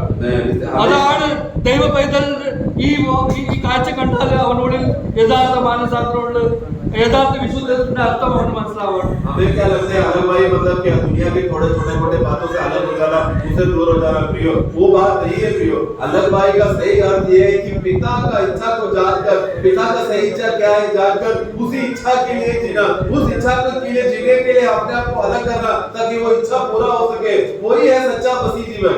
പിതാവിന്റെ ഇഷ്ടം ഇതാണ്, അവന്റെ മകനെ അവൻ തേജസ്സിലേക്ക് നയിച്ച പോലെ അനേക മക്കളും അതേപോലെ തേജസ്സിൽ വരുവാൻ അവൻ പുത്രനെ അവൻ ക്യാപ്റ്റനാക്കി തീർത്ത് നമ്മുടെ മുമ്പിൽ മോഡലാക്കി വെച്ചു। ആ മോഡലിനെ മറക്കാനല്ല, അവൻ പുത്രൻ എങ്ങനെ വിശുദ്ധീകരിച്ച് ജീവിച്ചു അത് കണ്ട് നമ്മളും വിശുദ്ധീകരിച്ച ജീവിതം ആ ബേസിസിൽ നമ്മൾ വിശുദ്ധീകരിക്കപ്പെടണം। इसलिए पिता का इच्छा ये है कि यीशु मसीह के द्वारा जो बहुत से संतान उन्होंने प्राप्त किया है उन सभी पुत्रों को महिमा से महिमा बढ़ाने के लिए उस बात का उस मुकाम में अगर पहुंचाना है तो यीशु मसीह को उसका आदर्श बनाया, यीशु मसीह को सभी कष्टों के विषय में सरपंच बनाया ताकि यीशु मसीह हमारे लिए आदर्श रह सके। उस आदर्श के द्वारा उस रास्ते के द्वारा हम उस मुकाम पे पहुंच सके जिससे पिता का इच्छा पूरा हो सकता है। നമുക്കൊരു വാക്യ സ്ഥലത്ത് അവൻ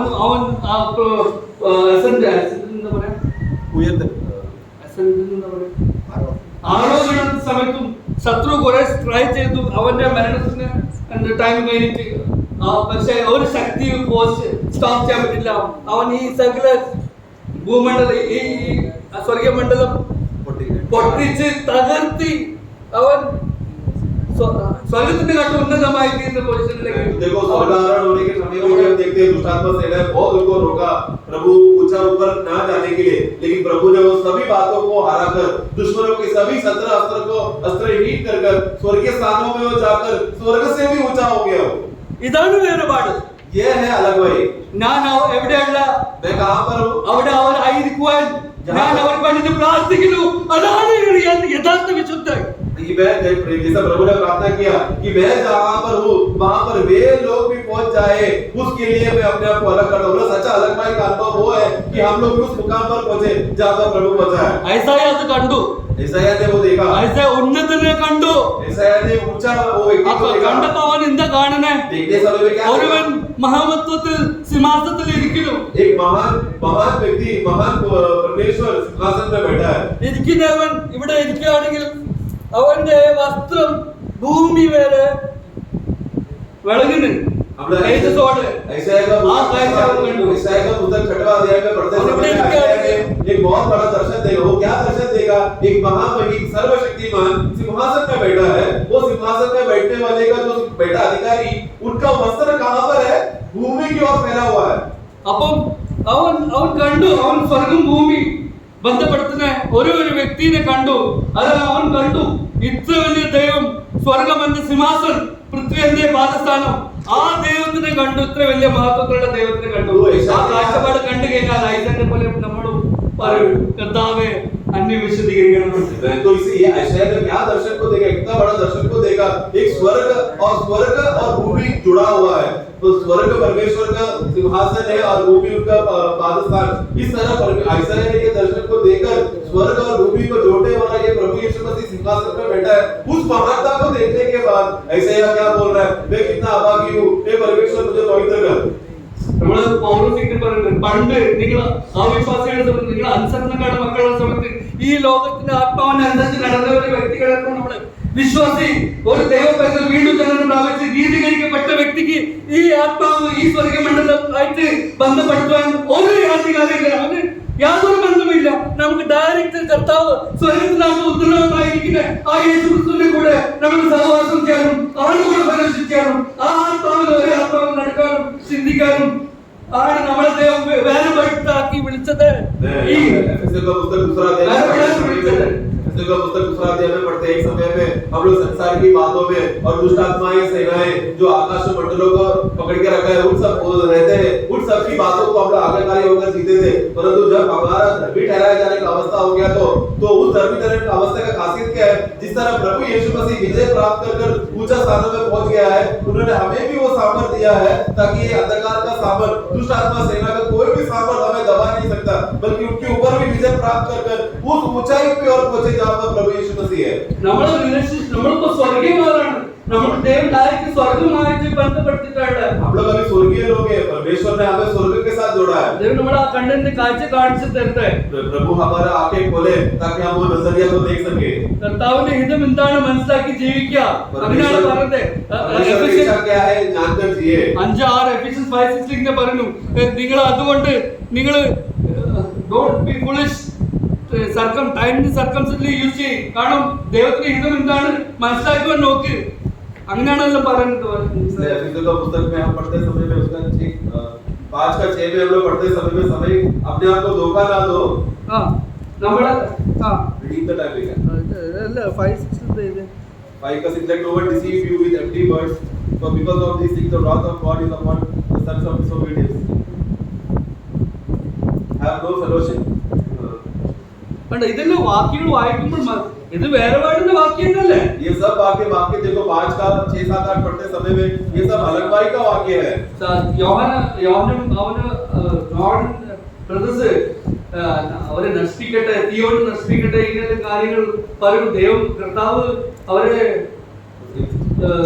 रिव्यू ചെയ്തു. നിങ്ങൾക്ക് ഏത് ആത്മാവിനെയാണ് നിങ്ങൾ അറിയുന്നില്ലെങ്കിൽ एक समय में जब यूहन्ना यीशु के साथ रहते समय में यूहन्ना क्या बोल रहे हैं यीशु को, देखो ना ये लोग हमारा बात नहीं सुन रहे, इसलिए स्वर्ग से आग निकाल और इनको खत्म कर दे। उस समय में यीशु क्या बोला, अरे तुम लोग क्यों कौन से आत्मा में तुमने चलाए जा रहे हो। അപ്പോൾ ഈ ലോകത്തിലെ ഇരിക്കുന്ന എല്ലാവരും in one way or another way ഒരു വിധത്തിലോ അല്ലെങ്കിൽ വേറെ വിധത്തിലോ ഈ ആത്മാവിനെ അനുസരിച്ച് നടക്കുന്ന ഈ ആത്മാവായിട്ട് ഈ സ്വർഗമായിട്ട് കണക്റ്റഡ് ആണ്. इसलिए ये संसार के लोग कोई ना तो कोई प्रकार का दुष्ट आत्मा के सेना के आधीन पे वो लोग फंसे हुए हैं। യെസ്, एफिशिएंस 5:15 इसलिए ये बात को हमें समझना है। നമുക്ക് യേശുക്രിസ്തു ഗെത്സമനി ഗാർഡനിലുള്ള കാര്യം പറയാലോ. അവിടെ ലിഗ്യോൻ ഉണ്ടായിരുന്നു. एक गेत्सेमनी बगीचे में हम देखते हैं वहां पर एक लेगियोन था। ഒരു വ്യക്തിയുടെ ഉള്ളിൽ प्रभु जब एक जगह बगीचे में गया तो वहां पर एक दुष्ट आत्मा का सेना से भरा हुआ एक व्यक्ति के अंदर നമുക്ക് ലെഗ്യോൻ दुष्ट आत्माएं था। ലെഗ്യോൻ പറയുമ്പോൾ എത്ര ഇരിക്കും എന്ന് ആലോചിച്ച് നോക്കൂ. तो लेगियोन मतलब सेना, दुष्ट आत्मा सेना मतलब कितना दुष्ट आत्माएं था उसके अंदर। എങ്ങനെയാവാൻ ചാൻസ് ഉണ്ട്? ഒറ്റ ഒരു ശരീരത്തിനുള്ളിൽ ഇത്രയും ദുഷ്ടാത്മാവ് എങ്ങനെ ആ വ്യക്തിന്റെ മുകളിൽ? जरा सोचो ना, एक ऐसा मुमकिन है एक व्यक्ति के अंदर ही बहुत सारा दुष्ट आत्मा सेना है उसके अंदर फंसा हुआ है, एक सेना अंदर है। ആ വ്യക്തി ആണ് വിചാരിച്ചവൻ. सोचो वो व्यक्ति ये है, അവനുള്ളിലത്തെ മുകളിലുള്ള ഫസ്റ്റ് ഡീമൺ, उसके ऊपर पहला दुष्ट आत्मा है, फिर दूसरा दुष्ट आत्मा, പിന്നെ തേർഡ് ഡീമൺ, फिर तीसरा दुष्ट आत्मा। അങ്ങനെ റാങ്ക് ആണ് അത്. അപ്പൊ इस तरह एक स्टार का रैंक में बैठा हुआ भक्त के लोग हैं। നമ്മുടെ ഹിന്ദുക്കളുടെ സമയത്ത് ഗോവിന്ദ കളിക്കുന്ന ഒന്നിന് മുകളിൽ ഒന്ന് കയറി അവിടെ പോലെയുള്ള ആ രീതിയിൽ ആ വ്യക്തിന്റെ മുകളില് സാത്താൻ കംപ്ലീറ്റ് പിടിച്ചു. जब हम लोग हिंदू धर्म में हम देखते हैं दयाटी पढ़ते समय वो लोग क्या करते हैं, एक के ऊपर चढ़कर फिर वो पट्टा तोड़ते हैं ना, तो वो क्या है, वो दरअसल आत्मिक दुनिया में एक संसार की दुनिया के अंदर क्या है, दुष्टात्मा की सेना उसके ऊपर पकड़ के रखा है।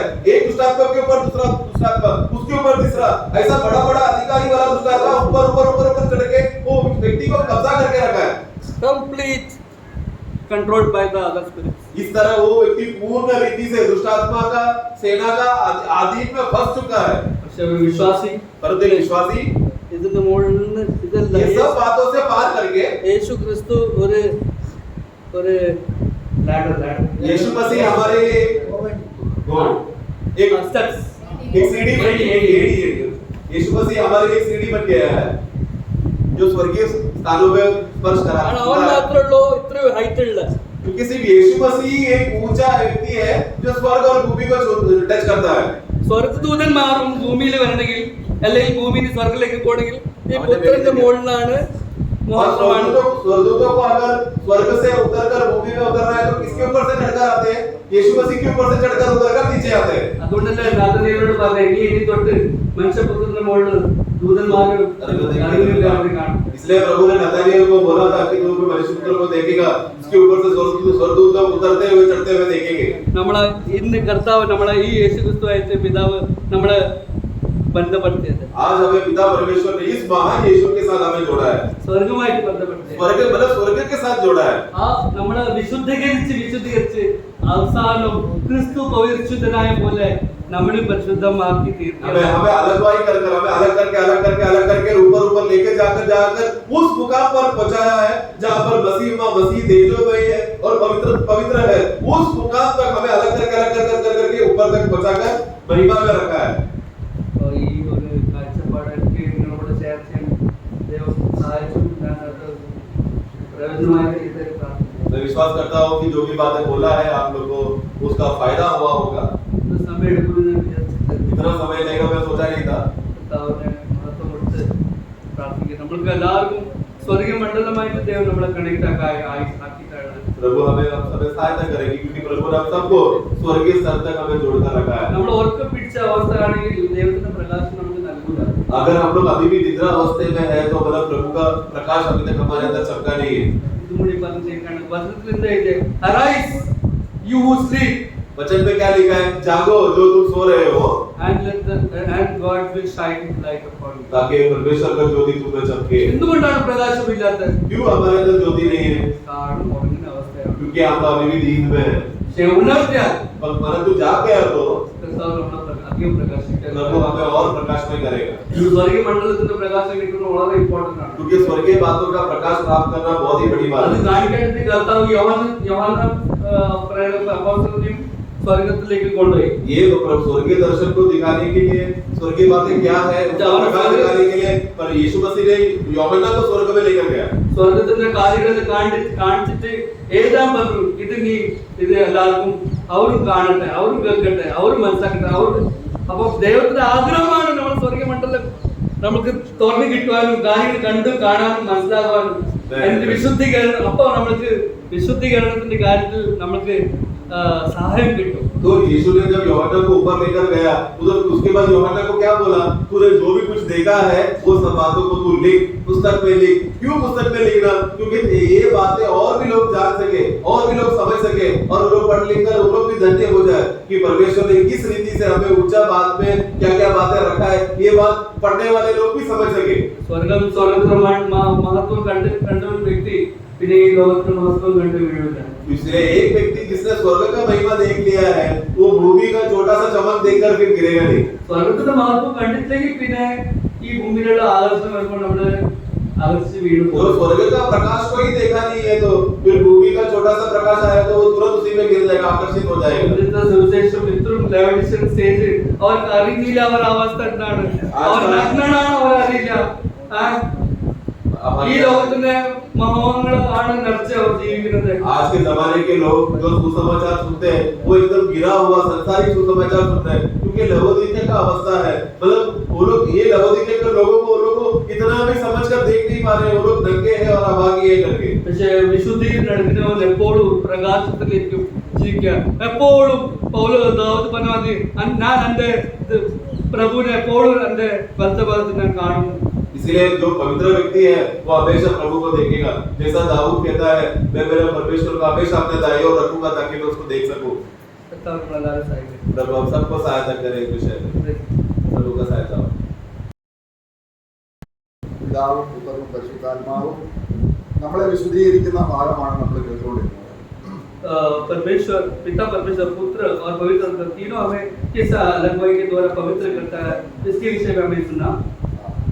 അപ്പോൾ നമ്മൾ പാപികളായ നമ്മളെ ദൈവം വിശുദ്ധീകരിച്ചു എന്നുള്ളത് വളരെ സത്യമായ ഒരു കാര്യമാണ്. एक पापी मनुष्य हम जैसे लोगों को परमेश्वर ने हमें पवित्र कर दिया, ये बहुत ही बड़ा सच बात है।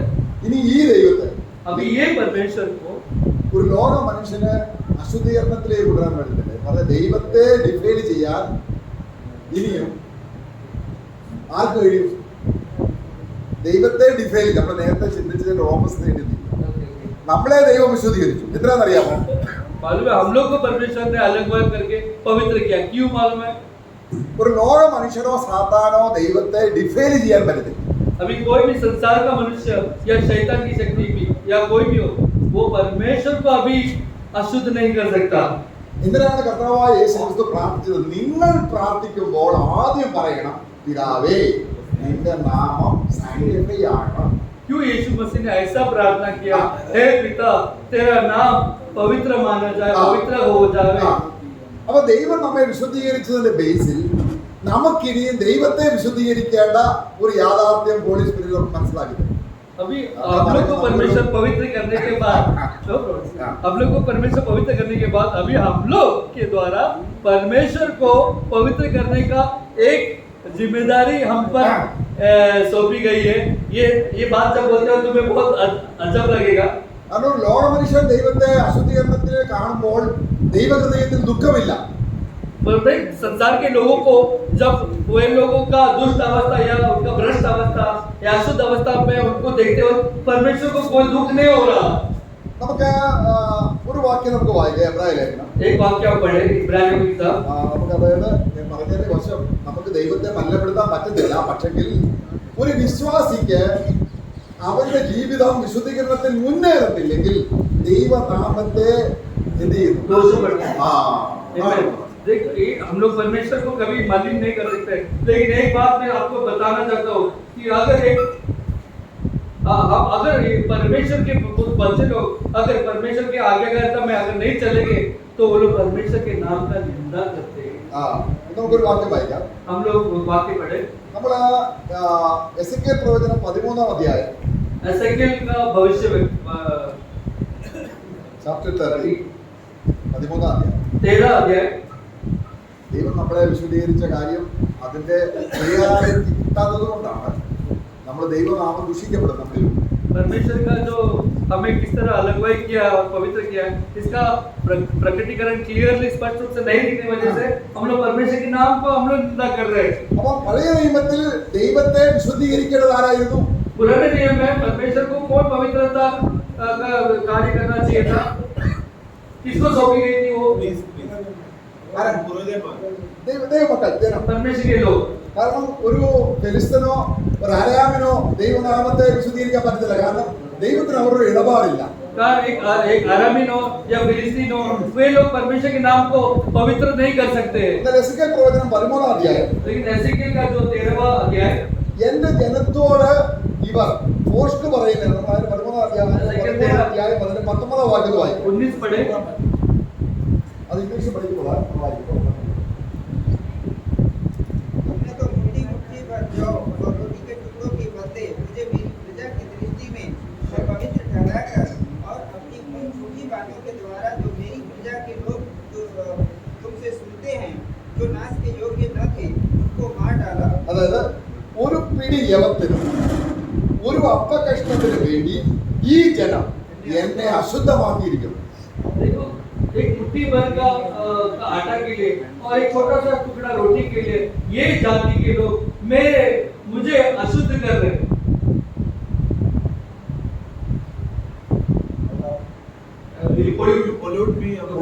ഡിഫൈൻ അവരുടേതാണ്. उधर डिफाइन കാരണം വിശുദ്ധനായ പവിത്രമായ ദൈവത്തിന്റെ നാമം ഇവർക്ക് കൊടുത്തു. मतलब पवित्र नाम जो परमेश्वर का वो नाम इनको दिया था കാരണം അത് വളരെ പവിത്രമാണ്. और वो बहुत पवित्र नाम है കാരണം അവരെ ഈ ജനത്തെ ദൈവം ശുദ്ധീകരിച്ചു. എന്തിനാണ്? कि लोगों को परमेश्वर ने शुद्धिकरण किया था കാരണം എന്റെ നാമം അവിടെ ആരെങ്കിലും എടുക്കാം. ताकि मेरा नाम वे लोग अपने मुंह से निकाल सकते हैं। പക്ഷെ ഈ ജനം എന്ത് ചെയ്തു? लेकिन ये लोगों ने क्या किया? കള്ളം പറഞ്ഞ് മറ്റുള്ളവരുടേതായിരിക്കുന്ന അപ്പവും റൊട്ടിയും ദൈവത്തിന്റെ നാമത്തിൽ കള്ളം പറഞ്ഞു. झूठ बोलकर रोटी और आटा के लिए वे लोग परमेश्वर के लोग झूठ बोले। അപ്പൊ ഈ ദൈവജനം ആരായി? ദൈവം വിശുദ്ധീകരിച്ചത് ആരായി? तो जो परमेश्वर पवित्र किया गया था वो क्या बन गया? अशुद्ध हो गया। അല്ല, അവരെ അശുദ്ധ ദൈവത്തെ അശുദ്ധീകരിക്കും. मतलब परमेश्वर को अशुद्ध किया। എന്ന് പറഞ്ഞ അർത്ഥം इसका अर्थ क्या है? അപ്പൊ അങ്ങനെയുള്ള ജനത്തെ ദൈവം എന്ത് ചെയ്യും? ऐसे लोग जाति को परमेश्वर क्या करेगा? ഇത് നമ്മളെ ദൈവത്തിന്റെ ആ വലിയ ഫേവറാണ് നമ്മളെ ക്രൂശിൽ കാണുന്നത്. ആ ക്രൂശിൽ നമ്മൾക്ക് വേണ്ടി കഷ്ടം അനുഭവിച്ച കർത്താവായ യേശു ക്രിസ്തു हमारे ऊपर बहुत बड़ा अनुग्रह परमेश्वर किया है, फेवर किया हम पर। वो क्रूस पर कष्ट अनुभव करके ആ എന്റെ നാമം ജാതികൾ ഉപയോഗിക്കുന്നത് പോലെയല്ല നിങ്ങൾ ഉപയോഗിക്കുന്നത്. मेरा नाम अन्य जाति जैसा लेते हैं वैसा नहीं होना चाहिए तुम जब लोगे। കാരണം അവന്റെ നാമം ഉച്ചരിക്കുന്നവരെല്ലാം എല്ലാ അനീതിയും വിട്ടതെന്ന് കൊള്ളട്ടെ. നമ്മള് ജാതികളെ പാപം ചെയ്യുമ്പോൾ ജാതികൾ ചിന്തിക്കുന്നു ഇവന്റെ ദൈവം എങ്ങനെയുള്ളതാണ്, ഇങ്ങനെയുള്ളത്. कारण मेरा नाम जब लेते वक्त तब तुम पाप से दूर हटो, ऐसा वचन में लिखा है। अन्य जाति लोग जब वो इस प्रकार का परमेश्वर का नाम लेते वक्त वो लोग सोचते हैं कि इन लोग का भी परमेश्वर इन लोग के जैसे झूठा और कपटी है। ഒരു വാക്യം കൂടെ വായിക്കാം. हम लोग एक और वाक्य पढ़े അതിന്റെ 22 അധ്യായം എസെക്കിയേൽ 22 एसेकिएल का 22 26 വാക്യം. 26 वचन। അതിലെ പുരോഹിതന്മാർ ന്യായപ്രമാണങ്ങളോട് ദ്രോഹം ചെയ്ത് ആ എന്റെ വിശുദ്ധ വസ്തുക്കളെ അശുദ്ധമാക്കി. ആ അവർ ശുദ്ധവും അശുദ്ധവും തമ്മിൽ വേർതിരിക്കുന്നില്ല. ആ. മലിനവും നിർമ്മലവും തമ്മിലുള്ള ഭേദം കാണിച്ചു കൊടുക്കുന്നവരുണ്ട്. ആ ഞാൻ അവരുടെ മധ്യയിൽ അശുദ്ധനായി അവികാരമാണ്. ആ അതിന്റെ അർത്ഥം എന്താണ്? ജനത്തിന്റെ ഇടയിൽ ദൈവം അശുദ്ധനായി തീരാതിരിക്കുന്നതുകൊണ്ട് ദൈവത്തിന്റെ നാമം വഹിക്കുന്ന ജനമാണ് ദൈവം സാന്റിഫൈ ചെയ്തവർ. परमेश्वर जिन लोगों को पवित्र किया था वे लोग ही है जो बाद में परमेश्वर के नाम को खराब कर रहे हैं, अशुद्ध कर रहे हैं। എന്തിനാ നമ്മളെ വിശുദ്ധീകരിച്ചത്? परमेश्वर ने सबसे पहली बार हमें पवित्र क्यों किया ആ था? അതിന്റെ ആ ഡീപ്നെസ് എന്തിനാണ്? उसका गहराई में अर्थ तो समझो क्यों किया था? परमेश्वर के नाम को महिमा मिलने के लिए। ആ ഇത് പറഞ്ഞാൽ നമ്മളിലൂടെ ദൈവം വിശുദ്ധീകരിക്കണം. हमारे द्वारा परमेश्वर के नाम को पवित्र किया जाना है। എന്ന് പറഞ്ഞ അർത്ഥം कहने का मतलब നമ്മൾ ശുദ്ധീകരിക്കുമ്പോൾ ദൈവം ശുദ്ധീകരിക്കപ്പെടുക അല്ലെങ്കിൽ സാന്റിഫൈ ചെയ്യല്ല. हम लोग इसका मतलब ये नहीं कि आप परमेश्वर तेरे नाम को हम पवित्र करते हैं, मतलब ये कोई पाप से प्रभु और भी अधिक पवित्र हो रहा है, ऐसा नहीं है उसका अर्थ भाइयों।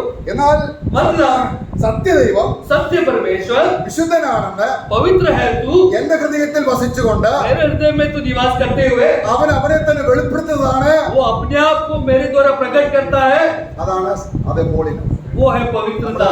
ആ സാന്റിഫിക്കേഷനും ഹോളിനെസ്സും തമ്മിലുള്ള വ്യത്യാസം. ये है पवित्र पवित्रता और अलगवाई के बीच में जो फर्क। അപ്പം വിശുദ്ധി അല്ലെങ്കിൽ സാന്റിഫിക്കേഷൻ ആരാണ്? मतलब पवित्रता कौन है, अलगवाई कौन है? ക്രിസ്തുവാണ്. मसीह है। എന്റെ വിശുദ്ധി ആരാണ്? मेरा पवित्रता कौन है? ഇത് ഞാൻ തറവായി വിശ്വസിച്ചാൽ ये अगर मैं अच्छी तरह से इस पर भरोसा करूं, विश्वास करूं, ഞാൻ പോകുന്നിടത്തെല്ലാം ദൈവം ഹോളിയുള്ളവനാണെന്നൊരു സുഗന്ധം ഇങ്ങനെ പറയും. मैं जहां पर जाऊंगा परमेश्वर पवित्र है करके मैं उसका सुगंध मेरे द्वारा वहां पर सब जगह फैलेगा। Praise the Lord. Praise the Lord. അത് എത്ര ശ്രേഷ്ഠമാണ്. Amen. ഇവിടെയാണ് സാത്താൻ ലജ്ജിക്കുന്നത്. इधर है शैतान जो लज्जित होता है। പണ്ടൊരിക്കൽ ഇവനെയും കൊണ്ട് ദൈവനാമത്തെ ദുഷിച്ച इवനെയും കൊണ്ട് एक समय में इनके द्वारा मैं शैतान परमेश्वर के नाम को मैं बलवा कर रहा था। ഇവനെ ദൈവം വേർതിരിച്ചു കഴിഞ്ഞപ്പോൾ जब इन लोग को परमेश्वर के लिए अलग हो गए तो ഒരു വിധത്തിൽ ഇനി ദൈവത്തെ ദുഷിക്കാൻ ഇവനെ കിട്ടുന്നില്ല. कोई भी तरह से मुझे ये मिल ही नहीं रहा है ताकि मैं परमेश्वर के नाम का निंदा करूं इसके द्वारा। ഒരു ക്രിസ്തുവിന് എന്ത് ക്രെഡിറ്റ് ആണ് മതി? Praise the Lord. हमें मसीह को कितना अधिक क्रेडिट मिल रहा है സകല മനുഷ്യരാലും सारे मनुष्यों के द्वारा। സകല ഈ ഭൂമിയിലെ സകല ഭൂതങ്ങളും പിശാചുക്കളും എല്ലാം ദൈവത്തിനെതിരായി നിന്നപ്പോൾ ഒരു വിശുദ്ധൻ സ്വർഗ്ഗത്തിൽ നിന്ന് ഇറങ്ങി വന്നു. എന്റെ പിതാവിന്റെ നാമം ഞാൻ ഉയർത്തും, എന്റെ പിതാവിന്റെ നാമം ഞാൻ സാങ്ക്ടിഫൈ ചെയ്യും. ऐसे समय में जब दुनिया में कोई भी नहीं था, सब के सब परमेश्वर में भ्रष्ट के बातों से वंचित होकर पाप में गिरकर भ्रष्ट हो गए थे। और ऐसे समय में जो परमेश्वर के नाम को कोई भी महिमा नहीं दे सकता था, वो ऐसे समय में इधर एक मनुष्य स्वर्ग से उतर आता है और वो परमेश्वर के नाम को महिमा दिलाए। ആ അവനെ കുറിച്ചുള്ള പിതാവിന്റെ ആഗ്രഹം അല്ലെങ്കിൽ പിതാവ് പറയുകയാണ് ഞാൻ ഇവനെ ആശ്രയിക്കുന്നു കാരണം എന്റെ ദുഷിക്കപ്പെട്ട നാം ഉയർത്താൻ എന്റെ പുത്രന് മാത്രമേ കഴിയൂ. उसके विषय में प्रभु कहता है मैं इस पर मैं मेरा प्रिय पुत्र इस पर मैं निर्भर रहता हूँ कारण मेरा नाम पवित्र नाम को पवित्र ही रखना केवल यही कर सकता है। എന്തുകൊണ്ടാണ് കർത്താവിനെ കുറിച്ച് പിതാവ് സാക്ഷ്യം പറഞ്ഞത് ഇവൻ എന്റെ പ്രിയപുത്രൻ? क्यों पुत्र के विषय में കാര്യം എന്താണ്? क्यों पुत्र के विषय में पिता ने ऐसा गवाही दी ये मेरा प्रिय पुत्र इसमें मैं प्रसादित हूँ। അവനെ പിതാവിന്റെ നാം ഒരിക്കൽ പോലും कारण उसने कभी भी अपने जीवन में पिता का नाम निंदा नहीं करवाया। എന്ത് ചെയ്തു? लेकिन क्या किया മഹത്വം. उसका महिमा मिला അവന്റെ ജീവന്റെയും ചോരയുടെയും ഫലമാണ് സഭ. उसका जीवन और लहू का फल है कलीसिया। ഈ സഭ എന്താണ് ചെയ്യുന്നത്? ये कलीसिया अभी क्या करना है? പിതാവിന്റെ നാമം ദുഷിക്കപ്പെടാതിരിക്കാൻ पिता के नाम को निंदा ना आवे बिना ഈ പിതാവിനെ മഹത്വപ്പെടുത്തി ഈ ക്രിസ്തു തന്നെ ये पिता को महिमा देकर यही यीशु मसीह എന്റെ ഉള്ളിൽ मेरे अंदर आकर വിശുദ്ധനായിട്ട് पवित्र बनकर जी रहा है। എന്തിനാണ്? क्यों मालूम? അവൻ വിശുദ്ധനായിരിക്കുന്നത് പോലെ നീ വിശുദ്ധനായിരിക്കണം എന്ന് കൽപ്പന നിവർത്തിപ്പാൻ. क्योंकि जैसा वो पवित्र है तुम भी पवित्र है ये कल्पना ये आदेश तुम्हारे जीवन में पूरा होने के लिए सफल होने के लिए നാം പരിചയിച്ചു വെച്ചിരിക്കുന്ന പാപങ്ങൾ നാം ചെയ്യാതിരിക്കുമ്പോൾ നമ്മൾ जो पाप करके आदत हो गया ना पाप हम जो पाप करके आदत हो गए थे जिसको हमें अच्छे से पहचानते അതിന് സ്വാതന്ത്ര്യം കിട്ടുമ്പോൾ उसमें से जब हमें आजादी मिलते हो നമ്മൾ ഇതിനോട് ചേർന്നുള്ള ഒരു ഇതാണ് ലിബറേഷൻ അല്ലെങ്കിൽ നമ്മുടെ ലിബർട്ടി എന്താണ് യഥാർത്ഥത്തിലുള്ള സ്വാതന്ത്ര്യം ആ വിഷയം വേറെ വിഷയമാണ് ചേർന്നുള്ളതാണ്. इसके साथ ही साथ हम वो विषय आ जाता है वो है स्वतंत्रता। അത് ക്രിസ്തുവിനെ എന്റെ ഹൃദയത്തിൽ കർത്താവായി സാന്റിഫൈ ചെയ്താൽ अगर यीशु मसीह को मेरे जीवन में प्रभु और मसीह करके अगर मैं अगर अलग कर दूं तो പിതാവിന്റെ നാമം മഹത്വം. पिता को नाम को महिमा मिलता है। പിതാവിന്റെ നാമം മഹത്വപ്പെടുത്തി എന്തുകൊണ്ടാണ്? पिता के नाम को महिमा क्यों मिल रहा है? ഹോളിനെസ് കൊണ്ടാണ്. पवित्रता के द्वारा। അതിനെന്ത് വേണം? उसके लिए क्या होना है? ക്രിസ്തു വിശുദ്ധീകരണമായി ഹൃദയത്തിൽ വേണം. यीशु मसीह अलगवाई होते का यीशु मसीह अलगवाई बनकर मेरे जीवन में आ जाना है। നമുക്ക് ഒന്ന് പത്രോസ്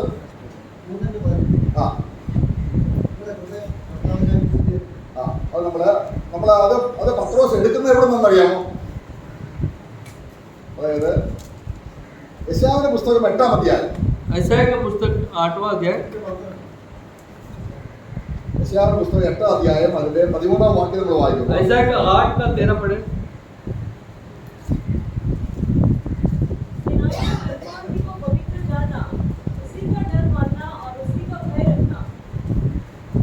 എന്താ അവിടെ വായിച്ച എന്താണ്? സൈന്യങ്ങളുടെ യഹോവയെ ശുദ്ധീകരിപ്പീൻ എന്ന് പറഞ്ഞ സൈന്യങ്ങളുടെ യഹോവയെ സാന്റിഫൈ ചെയ്യുവീൻ. मतलब सेनाओं का प्रभु को हम लोग वापस पढ़े हिंदी में। हाँ पवित्र जानना। ओके ये करेक्ट। सेनाओं का यहोवा को पवित्र जानना। जानना आमेन। അതാ അങ്ങനെ ദൈവം വിശുദ്ധനാണെന്ന് എന്റെ ഹൃദയത്തിൽ അറിയുകയാണ്. परमेश्वर पवित्र है ये एक व्यक्ति अंदर जान रहा है। ഇത് നമ്മൾ അറിഞ്ഞാൽ ये अगर हम जाने तो ലോകത്തിൽ ഒരു വസ്തുവിനെ നമ്മളെ ഭയപ്പെടുത്താൻ പറ്റത്തില്ല. संसार का कोई भी वस्तु हमें भयभीत नहीं कर सकता ഒരു കാര്യത്തിൽ कोई भी बातों में। ഇല്ലെങ്കിൽ നമ്മൾ नहीं तो हम लोग में ഓരോരോ ജീവിത പ്രശ്നങ്ങൾ कोई भी जीवन का प्रश्न നമ്മൾ ഓരോരോ വിഷയങ്ങളിൽ ഭയം നമ്മളെ എപ്പോഴും അലട്ടും. कोई भी विषय में भय हमेशा हमें हलचल मचलाएगी। കാരണം ഈ സാങ്ക്ടിഫൈ ചെയ്തത് ദൈവത്തിന്റെ അൾട്ടിമേറ്റ് ലവ് ആണ്. कारण सैंक्टिफिकेशन जो हमारे अंदर हुआ वो परमेश्वर का सबसे अपरंपार प्रेम है। കാരണം യേശു ക്രിസ്തു ഒരിക്കലായി അർപ്പിച്ച ശരീരയാഗത്താൽ നിങ്ങൾ ആരായി തീർന്നിരിക്കുന്നു? इस कारण यीशु मसीह ने एक बार ही अपने शरीर का बलि के द्वारा तुम्हें क्या कर दिया? हमेशा के लिए तुम्हें पवित्र कर दिया। അത് എന്നേക്കുമുള്ള ഒരു വിശുദ്ധീകരണമാണ്. वो हमेशा के लिए तुम्हें पवित्र ठहराया।